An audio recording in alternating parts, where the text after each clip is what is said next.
మోకాల నొప్పులకు ఎటువంటి సర్జరీ లేకుండా ఎపియాన్ పెయిన్ క్లినిక్ అందిస్తున్న అత్యాధునిక చికిత్స.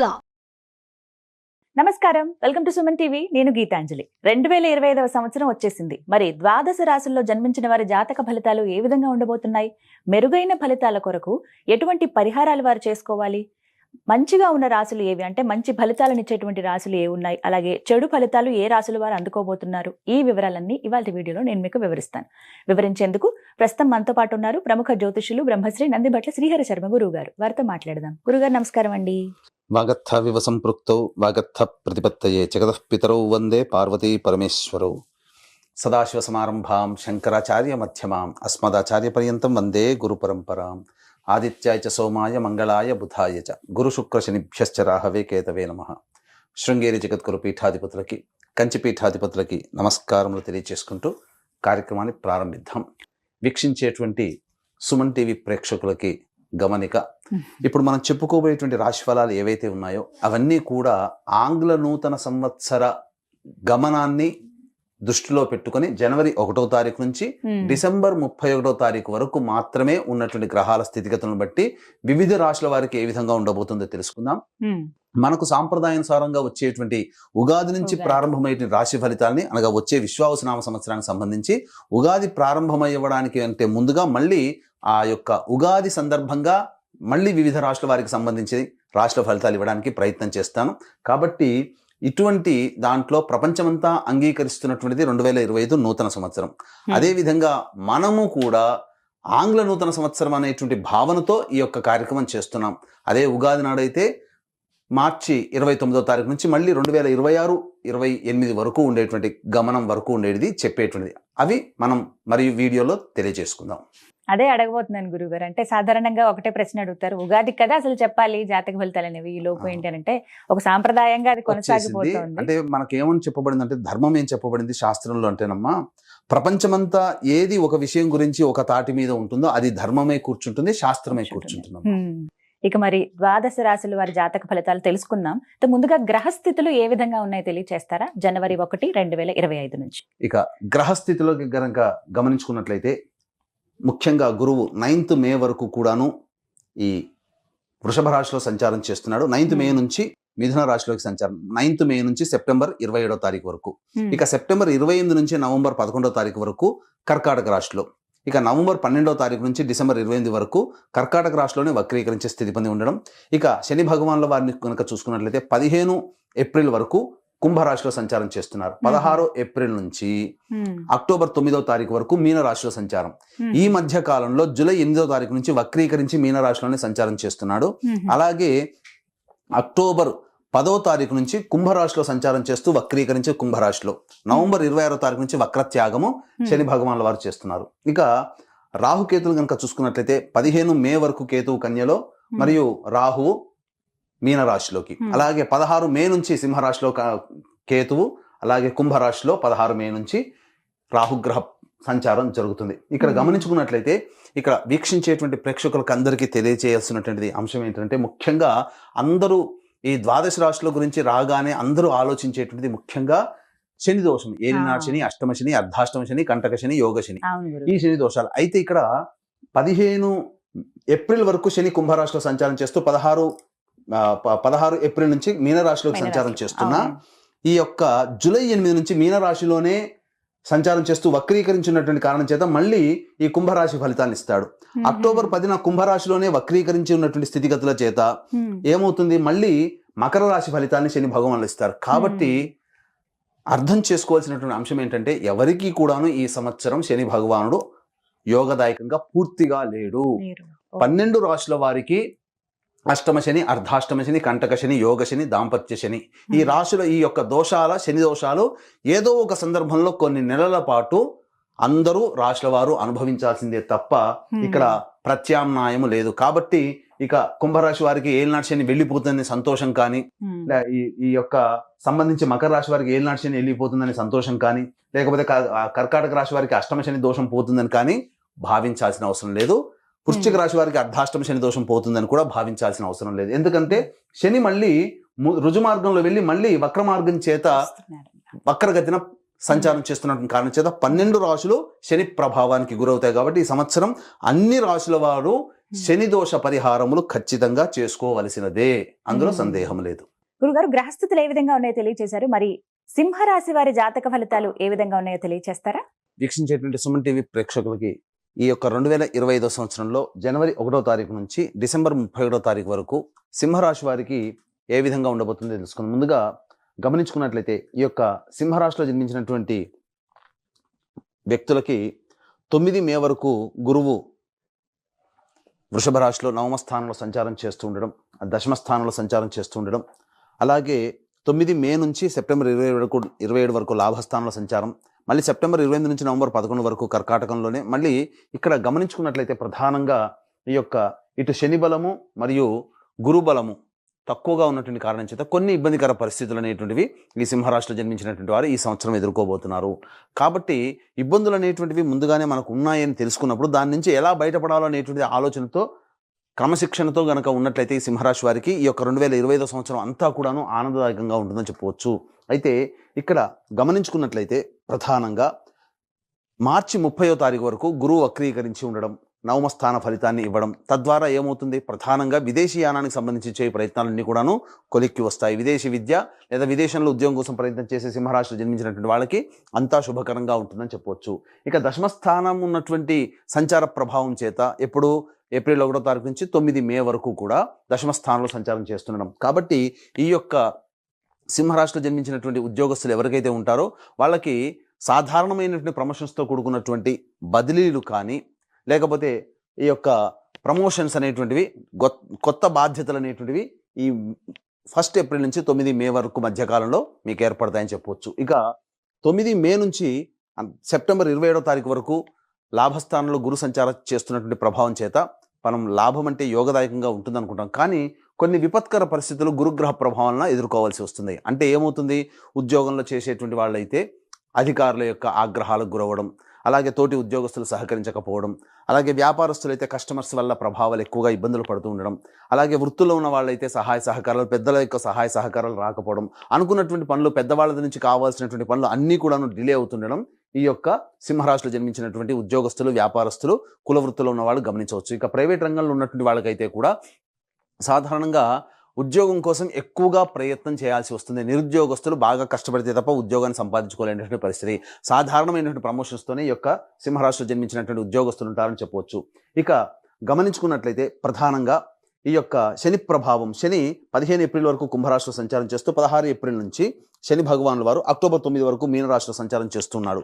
కాబట్టి ఈ యొక్క సప్తమ శని నుంచి అష్టమ శని దోష ప్రభావం అనేటువంటిది 16 ఏప్రిల్ నుంచి ఈ యొక్క సింహరాశి వారికి ఏర్పడబోతుంది. అయితే అష్టమ శని దోషం వల్ల చాలా ఇబ్బందులు అనేటువంటివి ఉంటాయి. కానీ ఎక్కువ కాలం ఉంటుందా అంటే జూలై 8వ తారీఖు నుంచి మళ్ళీ వక్రీకరించి స్థితి పొంది ఉండడం, మళ్ళీ సప్తమ శని ప్రభావాన్ని కలిగి ఉండడం, తర్వాత అక్టోబర్ 10న కుంభరాశిలో సంచారం చేస్తూ వక్రీకరించి స్థితి పొంది ఉండడం, అక్టోబర్ 10వ తారీఖు నుంచి నవంబర్ 26వ తారీఖు వరకు ఉన్నటువంటి సమయం ఏదైతే ఉంటుందో ఈ యొక్క సింహరాశిలో జన్మించినటువంటి వారికి శని అనుకూలంగా ఉండేటువంటి సమయం ఈ సమయం మాత్రమే. మిగతా సమయంలన్నీ కూడాను ఇబ్బందికర పరిస్థితులు అనేటువంటి సింహరాశి వారికి గోచరమవుతున్నాయి. కాబట్టి మీరు ఏదైనా కానీ కింది వాళ్ళ సహాయ సహకారాలు కానీ, శని బలం ఉండి అనేక రకాలైనటువంటి అవకాశాలు ఏవైనా కావాలనుకునేటువంటి వాళ్ళు ముఖ్యంగా ఈ సంబంధించినటువంటి అక్టోబర్ 10 నుంచి నవంబర్ 26 మధ్యకాలంలోనే మీకు యోగదాయకంగా ఉంటుందని చెప్పవచ్చు. ఇక కేతువు ఎప్పుడైతే రాశిలోకి ప్రవేశం చేసి 16 మే నుంచి ప్రవేశం చేస్తాడో, అలాగే సప్తమ స్థానంలో రాహు ప్రభావం ఉంటుందో, ముఖ్యంగా చేసేటువంటి ప్రతి పనులు కానీ, ఎదుటి వాళ్ళ నుంచి సహాయ సహకారాలు పొందేటువంటి స్థితిగతులు కానీ 16 మే నుంచి కొంత తగ్గుముఖం పడతాయి. జీవిత భాగస్వామి, వ్యాపార భాగస్వాములతో పొరపచ్చాలు వచ్చే అవకాశం ఈ యొక్క సింహరాశిలో జన్మించినటువంటి వారికి 16 మే తర్వాత ఉంది. కాబట్టి జాగ్రత్తలు పాటించండి. ముఖ్యంగా ఈ రాశిలో జన్మించినటువంటి రాజకీయ ప్రముఖులు ఎవరైతే ఉంటారో వారు ప్రజాదరణని కోల్పోయే అవకాశాలు ఉంటాయి. కాబట్టి జనరంజకంగా ప్రజలకి అభిప్రాయం మేరకు నడుచుకోవడం ద్వారా మీ యొక్క సొంత అభిప్రాయం కంటే కూడా ప్రజాభిప్రాయాన్ని దృష్టిలో పెట్టుకుని రాజకీయ రంగంలో ఉన్నటువంటి వాళ్ళు గనక చేసినట్లయితే తప్పకుండా చాలా మటుకు ప్రజల యొక్క ఆదరణ పొంది దోషములు తగ్గుతాయని చెప్పవచ్చు. ముఖ్యంగా ఏదైతే గొప్ప పదవి కానీ లేకపోతే గొప్ప బాధ్యతలు కానీ ఆశిస్తుంటారో కొంత నిరాశ పడక తప్పదు అని చెప్పవచ్చు. ఇక ఈ యొక్క సింహరాశిలో జన్మించినటువంటి కళారంగంలో ఉన్నటువంటి వారు సినీ రంగము, టీవీ రంగము, అలాగే electronic and printing media, social media, ఇటువంటి రంగంలో నాటక వృత్తులు, సంగీతము, సాహిత్యము, సంబంధించినటువంటి నాటకాలు, వీటన్నిటిలో నాట్యములు, వీటన్నిటి వృత్తుల్లో అనగా కళారంగంతో సంబంధం ఉన్నటువంటి అన్ని వృత్తుల్లో ఉన్నటువంటి వాళ్ళకి ఆదాయం అంతంత మాత్రంగా ఉంటుంది. వచ్చిన ప్రాజెక్టులన్నీ దగ్గర దాకా వచ్చి వెనక్కి వెళ్ళిపోతాయి. అయితే చెప్పిన విధంగా అక్టోబర్ 10 నుంచి నవంబర్ 26 మధ్య కాలంలో మాత్రం మీరు సంవత్సరం అంతా ఇబ్బంది పడుతున్నటువంటిదంతా ఈ అక్టోబర్ 10 నుంచి నవంబర్ 26 మధ్య కాలంలో ఉన్నటువంటివి మీకు తొలగిపోతాయి అని చెప్పవచ్చు. ఇక గమనించుకున్నట్లయితే ప్రధానంగా ఈ యొక్క సంబంధించినటువంటి విద్యార్థులు బాగా కష్టపడితే తప్ప ఫలితాన్ని పొందలేనటువంటి పరిస్థితి. గురుగ్రహ ప్రభావము మనకు ఈ యొక్క సింహరాశిలో జన్మించినటువంటి వారికి సెప్టెంబర్ 27వ తారీఖు మే 9 నుంచి సెప్టెంబర్ 27వ తారీఖు మధ్య కాలంలో అనుకూలంగా లేని కారణం చేత కొన్ని ఇబ్బందికర పరిస్థితులు. కాబట్టి విదేశీయానం విదేశీ ప్రయత్నం చేసేటప్పుడు ఆచితూచి స్పందించండి. దైవానుగ్రహాన్ని పెట్టుకొని ఈ మే 9 నుంచి సెప్టెంబర్ 27 మధ్య కాలంలో కనుక మీరు ప్రయత్నం చేస్తే అనుకున్న విధంగా విదేశీయానము చేయవచ్చు. పరీక్షలలో కూడా ఎక్కువగా కష్టపడాలి. పోటీ పరీక్షలు మే 9 నుంచి సెప్టెంబర్ 27 మధ్య కాలంలో ఉన్నట్లయితే మీరు అంచనా వేసుకున్నటువంటి పోరాటం కంటే కూడా ఎక్కువగా పోరాడితే తప్ప మీరు అనుకున్నటువంటి ఫలితాలు పొందలేకపోతారు. జ్ఞాపక శక్తి కొంత తక్కువగా ఉండే అవకాశం ఉంది. కాబట్టి ధ్యానం అలవాటు చేసుకునే ప్రయత్నం చేయండి. అయితే మే 9 లోపల ఏవైతే పోటీ పరీక్షలు ఉంటాయో వాటిట్లో మాత్రం మీరు సంపూర్ణమైనటువంటి విజయాన్ని పొందుతారని చెప్పవచ్చు. ఇక ఈ యొక్క సింహరాశిలో జన్మించినటువంటి రైతులకైతే ప్రధానంగా గమనించుకున్నట్లయితే 2 పంటలు అనేటువంటివి సాధారణమైనటువంటి లాభాలు అనేటువంటివి పొందుతారు. కాబట్టి అత్యాశకు పోయి కొత్త పంటలు వేయడం లేదా కమర్షియల్ పంటలు వేయడం తద్వారా ఉన్న లాభం కంటే నష్టం ఎక్కువగా వచ్చే అవకాశం ఉంది. కాబట్టి తెలిసిన పంటలోనే మీరు పూర్వం వలనే మీరు వేసుకున్నట్లయితే ఈ యొక్క సంవత్సరం కొంతవరకు మీరు కష్టాలు నష్టాల నుంచి బయటపడవచ్చు అని చెప్పవచ్చు. అయితే ప్రధానంగా డబ్బులు అనేటువంటిది ఈ మే 9 నుంచి సెప్టెంబర్ 27 మధ్య కాలంలో ఎవరికి అప్పుగా ఇవ్వకండి. లేదా రాని బాకీలు వసూలు కావడం కోసం చాలా కష్టపడాల్సి వస్తుంది. ఈ యొక్క సందర్భంగా మీకు గమనించుకున్నట్లయితే ప్రధానంగా ధనానికి సంబంధించినటువంటి ఏవైతే ఉంటాయో అవి ప్రధానంగా సెప్టెంబర్ 28 నుంచి నవంబర్ 11 మధ్య కాలంలో పుణ్యక్షేత్ర సందర్శనము కానీ లేకపోతే ఎన్జిఓ కార్యక్రమాలకి మీ డబ్బు వినియోగిస్తున్నారు. అంటే సేవా దృక్పథంతో మీ యొక్క డబ్బులు ఖర్చు అవుతాయని చెప్పవచ్చు. ఇక గమనించుకున్నట్లయితే ఈ యొక్క ప్రధానంగా మళ్ళీ నవంబర్ 12 నుంచి డిసెంబర్ వరకు కూడా కర్కాటకంలో వక్రీకరించినటువంటి కారణం చేత మే 9 నుంచి సెప్టెంబర్ 27 మధ్య కాలంలో ఎలాంటి పరిస్థితులు ఉంటాయో నవంబర్ 12 నుంచి డిసెంబర్ 28 వరకు కూడాను అలాంటి పరిస్థితులే మీకు ఉంటాయని చెప్పవచ్చు. ఇక ముఖ్యంగా గమనించుకున్నట్లయితే ఉద్యోగస్తులు నిరుద్యోగస్తులు కానీ ఉద్యోగం లభించడం కోసం ఏ సమయంలో మీరు ప్రయత్నం చేయాలి. ఆల్రెడీ ఉద్యోగం చేస్తుంటారు, కొత్త ఉద్యోగం కోసం ప్రయత్నం చేస్తున్నట్లయితే ఏ సమయంలో ప్రయత్నం చేస్తే లాభసాటిగా ఉంటుంది అనుకున్నటువంటిది ఉద్యోగం లభిస్తుంది అంటే కొన్ని విషయాలు మీకు తెలియజేస్తాను. ప్రధానంగా జనవరి 11 నుంచి ఫిబ్రవరి 11 మధ్య కాలంలో అద్భుతమైన కాలము, నూతన ఉద్యోగ ప్రాప్తి అనేటువంటిది లభిస్తుంది. లేదా కొత్త ఉద్యోగం కోసం ప్రయత్నం ఈ సమయంలో చేస్తే చాలా బాగుంటుంది. అలాగే ఇంకొక సమయం ఏంటంటే మే 13 నుంచి జూన్ 14 మళ్ళీ జూలై 15, మే 13 నుంచి జూలై 15 మధ్య కాలము అద్భుతమైనటువంటి సమయం. ఈ సమయంలో కూడా మీరు కొత్త ఉద్యోగం కోసం ప్రయత్నం చేయొచ్చు. నిరుద్యోగస్తులకి ఈ యొక్క మే 13 నుంచి జూలై 15 మధ్య కాలంలో ఉద్యోగం లభించే అవకాశం ఉంటుంది. ఇక మళ్ళీ ఎప్పుడు ఉంటుంది మళ్ళీ ఈ సంవత్సరంలోనంటే అక్టోబర్ 16 నుంచి నవంబర్ 15 మధ్య కాలంలో మీరు ఏదైతే కొత్త ఉద్యోగం కోసం ప్రయత్నం చేస్తారో కొత్త ఉద్యోగంలో మీరు రాణించేటువంటి అవకాశం ఉంటుంది.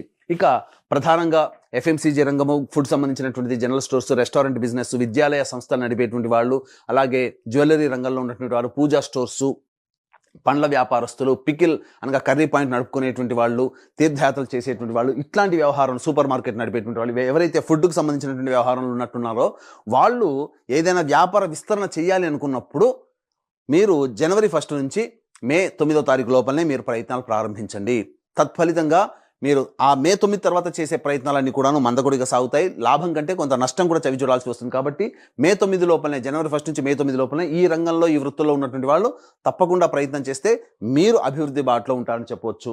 ఇక చర్మ సంబంధమైనటువంటి చర్మ సంబంధమైనటువంటి వ్యాపారస్తులు, స్టీల్ వ్యాపారస్తులు, ఐరన్తో వ్యాపారం చేసేటువంటి వాళ్ళు, ఎడిబుల్ ఆయిల్స్, అలాగే సంబంధించి ఆటో ఆయిల్స్ రంగంలో ఉన్నటువంటి వాళ్ళు, ఐరన్తో ఉన్నటువంటి ఏ వృత్తిలో ఉన్నటువంటి వాళ్ళైనా కానీ ప్రధానంగా అక్టోబర్ 10 నుంచి నవంబర్ 26 మధ్య కాలంలో ఉన్నటువంటి సమయం అద్భుతంగా ఉంటుంది. ఈ సింహరాశిలో జన్మించినటువంటి వారికి నూతన ప్రయత్నాలు అనేటువంటి చేయకుండా ఉండడమే మేలు అనేటువంటి విషయాన్ని గమనించుకోవాలి. ఈ యొక్క సింహరాశిలో జన్మించినటువంటి వారికి ప్రధానంగా మే 9వ తారీఖు లోపల లాయర్లుగా ఉన్నటువంటి వాళ్ళకి ప్రమోషన్స్ అనేటువంటి ఉంటాయి, పదవి లభిస్తుంది. అలాగే రియల్ ఎస్టేట్ రంగంలో ఉన్నటువంటి వారు కొత్త ప్రాజెక్టులు చేపట్టకపోవడమే చాలా మంచిది అనేటువంటి విషయాన్ని గమనించుకోవాలి. ఉన్న ప్రాజెక్టుని కంటిన్యూ చేసుకుంటూ ఏదైనా కానీ అభ్యంతరంగా ఇంకా నిరభ్యంతరంగా చేయాలి, తప్పదు, గత్యంతరం లేని పరిస్థితుల్లో వ్యాపార విస్తరణ చేయాలి అంటే ఎక్కువ డబ్బుని అప్పుగా తెచ్చి మాత్రం చేయకండి. ఉన్న దాంతోనే మీరు సర్దిపుచ్చుకునే విధంగా ఈ సంవత్సరం గడుపుకున్నట్లయితే సింహరాశిలో జన్మించినటువంటి రియల్ ఎస్టేట్ వ్యాపారస్తులు, లాయర్ సంబంధించినటువంటి వాళ్ళు, మైనింగ్ వ్యాపారస్తులు, వీళ్ళందరూ కూడా ఎలక్ట్రికల్ అండ్ ఎలక్ట్రానిక్స్ రంగంలో ఉన్నటువంటి వారు వీళ్ళందరికీ కూడాను యోగదాయకంగా ఉంటుంది. ఎప్పుడు ఎక్కువగా డబ్బులు అప్పు తెచ్చి పెట్టుకోకుండా ఉన్నట్లయితే, ఇక గమనించుకున్నట్లయితే ప్రధానంగా ఈ యొక్క సింహరాశిలో జన్మించినటువంటి వారికి ఈ సంబంధించినటువంటి అన్ని రంగాలలో ఏ సమయంలో బాగుంటుంది, జనవరి 1 నుంచి మే 9 తారీఖు వరకు, అలాగే అక్టోబర్ 10 నుంచి నవంబర్ 26 తారీఖు మధ్య కాలంలో కొంతవరకు యోగదాయకమైనటువంటి పరిస్థితులను పొందుతారు. ఏ తర్వాత చెప్పొచ్చేది ఏమిటంటే, ఈ యొక్క రాశిలో జన్మించినటువంటి వారికి శుభాశుభ మిశ్రమం అనేటువంటిది ఉంటుంది. ఈ రాశిలో జన్మించినటువంటి స్త్రీలు కుటుంబంలో పేరు ప్రఖ్యాతులు సంపాదించుకోవడం కోసం చాలా కష్టపడాల్సి ఉంటుంది. అలాగే మీరు ఎంత ప్రయత్నం చేసినా, మీరు ఎంత అభిమానాన్ని, ప్రేమను చూపించినా కుటుంబ సభ్యుల నుంచి అంతగా మీరు ఎక్స్పెక్ట్ చేసేటువంటిది రాకపోవడం, తద్వారా కొంత మానసికమైనటువంటి వ్యధకి గురయ్యేటువంటి అవకాశాలు గోచరమవుతున్నాయి. అయితే ప్రధానంగా గమనించుకున్నట్లయితే ఈ యొక్క మే 9 నుంచి సెప్టెంబర్ 27 మధ్య కాలంలో ఈ యొక్క సంబంధించినటువంటి రాశిలో జన్మించినటువంటి స్త్రీలకి అనారోగ్య సమస్యలు పెరిగేటువంటి అవకాశం ఉంటుంది. ఇండైజెషన్, అసిడిటీ ప్రాబ్లంతో వచ్చేటువంటి అవకాశాలు ఉంటాయని చెప్పొచ్చు. ఇక ముఖ్యంగా ఈ సంబంధించినటువంటి 16 ఏప్రిల్ నుంచి జూలై 8 తారీఖు ఉన్నటువంటి మధ్యకాలంలో అనారోగ్య సమస్యలు, మోకాళ్ళ నొప్పులు, కాళ్ళల్లో బలం లేకపోవడం, ఇలాంటి కొంత ఇబ్బందికర పరిస్థితులు, శరీరంలో బలం లేకపోవడం అనేటువంటిది ఈ యొక్క సింహరాశిలో జన్మించినటువంటి స్త్రీ పురుషులు పొందుతారని చెప్పొచ్చు. అయితే ప్రధానంగా వివాహానికి సంబంధించి ప్రయత్నాలను కూడా కొలిక్కి వస్తాయి. మే 9 తారీఖు లోపల వివాహం నిశ్చయమయ్యే అవకాశం ఉంటుంది.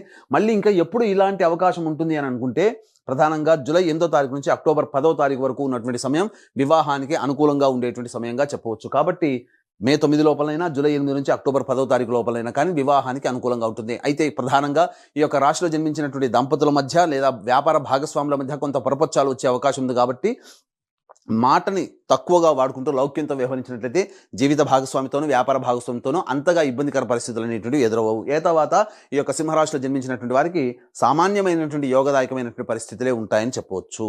సింహరాశి వారు మెరుగైన ఫలితాలు పొందాలంటే గనక ఎటువంటి పరిహారాలు చేసుకుంటే మంచిదంటారు? ఈ సింహరాశిలో జన్మించినటువంటి వారు ప్రతిరోజు కూడాను కాలభైరవాష్టక పారాయణము, రుద్ర కవచము అనేటువంటిది కనుక పారాయణం చేసుకున్నట్లయితే చక్కగా సమస్యలన్నీ కూడా సమతిపోతాయని చెప్పవచ్చు. అయితే ఇక్కడ ప్రధానంగా ఈ యొక్క సింహరాశిలో జన్మించినటువంటి వారికి ఈ సంవత్సరం వారి యొక్క సంకల్పం అనేటువంటిది నెరవేరాలి. అంటే వాళ్ళకి జీవితం యోగదాయకంగా ఉండాలి, గత సంవత్సరం కంటే ఇంకా మెరుగైన స్థితిలో ఉండాలి అనేటువంటి యొక్క ఉద్దేశంతో ఈ యొక్క సింహరాశిలో జన్మించినటువంటి వారికి ప్రధానంగా ప్రభావం ఎలా ఉంటుంది, సింహరాశి వారి ప్రభావం ఎలా ఉంటుంది అని అంటే, వివాహం అయితే గనక భార్య లేదా భర్త జాతకము, పిల్లల జాతకాలు మీ మీద ప్రభావం ఉంటుంది. అలాగే వివాహం కాకపోతే తల్లిదండ్రులు, తోడబుట్టిన వాళ్ళ జాతకం ప్రభావం కూడా మీ మీద ఉంటుంది. కాబట్టి ఈ యొక్క సింహరాశిలో జన్మించినటువంటి వారికి చక్కగా దైవానుగ్రహం తక్కువగా ఉన్నటువంటి కారణం చేత దైవానుగ్రహం అందరికీ అందించాలనేటువంటి ఒక సదుద్దేశంతో ఈ 2025 సంవత్సరంలో మీ రెజల్యూషన్స్ అన్నీ కూడాను పూర్తి చేయించాలనేటువంటి సదుద్దేశంతో ఈ యొక్క జనవరి 13వ తారీఖు రోజున అద్భుతమైనటువంటి రోజు, పుష్య పౌర్ణమి రోజు, ఆ రోజున శ్రీకారం చుట్టబోతున్నాం. ప్రతి నెల ఒక్కొక్క పుణ్యక్షేత్రంలో మీ కుటుంబ సభ్యుల గోత్రనామాదులతో సర్వదోష నివారణ పూజలు, హోమాలు అనేటువంటి చేయించడం జరుగుతుంది. అలాగే శని ప్రభావము 12 రాశుల వారికి ఉంటుంది. కాబట్టి గత జన్మ కర్మదోష నివారణార్థమై హోమాది కార్యక్రమాలు ప్రతి నెల ఒక్కొక్క పుణ్యక్షేత్రంలో ఒక్కొక్క రోజున చేయించడం జరుగుతుంది మీ కుటుంబ సభ్యుల గోత్రనామాలతో. వీరికి సంబంధించినటువంటి వివరాలకి సంబంధించినటువంటి రిజిస్ట్రేషన్ వివరాలు కార్యక్రమ తదనంతరం కాంటాక్ట్ చేసి తెలుసుకోవచ్చు. అలాగే తండ్రి వైపు, భర్త వైపు 6 తరాలు, తల్లి వైపు, భార్య వైపు 3 తరాల్లో ఏమైనా కుటుంబంలో దుర్మరణాలు ఉన్నా, అలాగే liver problem, kidney problem, cancer రోగాలతో మరియు 60 సంవత్సరాల లోపల మీ కుటుంబ సభ్యులు ఏ విధంగానైనా చనిపోయినా వాటిని పితృదోషం అని అంటారు. కాబట్టి ఇటు పితృదోష నివారణకి ప్రతి నెల కూడాను పితృదోష నివారణ కార్యక్రమాలు జరిపించడం జరుగుతుంది. అవకాశం ఉన్న వాళ్ళు కార్యక్రమ తదనంతరం కాంటాక్ట్ చేసి తెలుసుకోవచ్చు. ఇక ఈ యొక్క సింహరాశిలో జన్మించినటువంటి వారికి మీకు ఏవైతే ఈ చెప్పబడినటువంటి ఫలితాల కంటే ఇంకా విభిన్నంగా మీ యొక్క జన్మజాతకం ఉందనంటే, మీ యొక్క జన్మజాతకంలోని నడుస్తున్నటువంటి గ్రహ దశాంతర దశల యొక్క ప్రభావాలు. కాబట్టి దగ్గరలోని మంచి ఉపాసనాపరులైనటువంటి జ్యోతిష్యులను సంప్రదించి వారి సలహాలు, సూచనలు కనుక పాటించినట్లయితే మరింత మెరుగైన జీవితాన్ని పొందుతారని ఆశిస్తూ సర్వం శ్రీ ఉమామహేశ్వర పరబ్రహ్మార్పణమస్తు. చాలా చక్కగా వివరించారు గురువు గారు. ధన్యవాదాలండి.